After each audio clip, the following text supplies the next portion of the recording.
북핵 문제가 큰 이슈이긴 하지만 이른바 적폐청산 관련 소식도 그에 못지않게 중요한 내용들이 많이 나오고 있습니다. 블랙리스트에 의한 문학의 통제는 박근혜 정부만 한 것이 아니었습니다. 이명박 정부도 마찬가지였다는 것이 드러났습니다. 이명박 정부 원세훈 전 국정원장 시절에 국정원이 자체 TF까지 구성한 뒤에 이른바 문화 연예계 블랙리스트를 만들어서 퇴출 활동을 해온 것으로 확인됐습니다.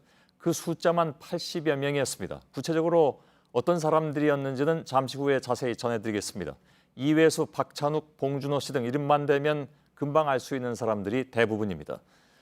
또 무엇보다도 국정원은 MBC에 대한 고강도 인적 쇄신, 프로그램 퇴출 등을 지시했고 SBS에는 4대강 비판을 자제하도록 한 사실도 확인됐습니다. 언론의 자유와 직결된 문제입니다. 특히 당시 국정원은 이 모든 내용과 관련해서 이명박 정부 당시 청와대의 지시를 받아서 활동했던 것으로 조사됐습니다. 서복현 기자의 보도입니다.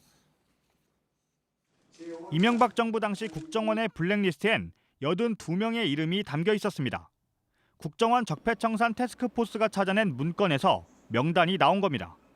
소설가 이회수 씨와 조정래 씨 등 문학의 인사와 문성근 씨 등 배우가 포함됐고 이창동, 박찬욱, 봉준호 씨를 비롯한 영화 감독은 그 중에서도 제일 많았습니다.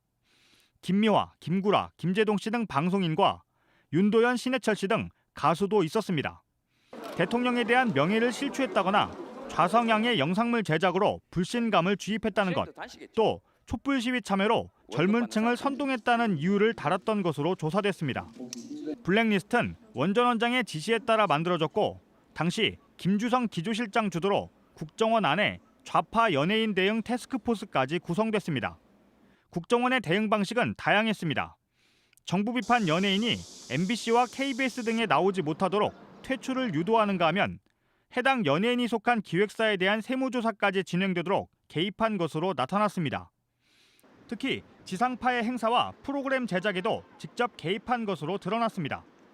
SBS의 경우 2010년 물은 생명이다란 특집 행사에서 4대강 사업 비판을 자제해달라는 협조를 요청했고 MBC에는 환상의 짝꿍이란 프로그램 폐지를 유도했습니다.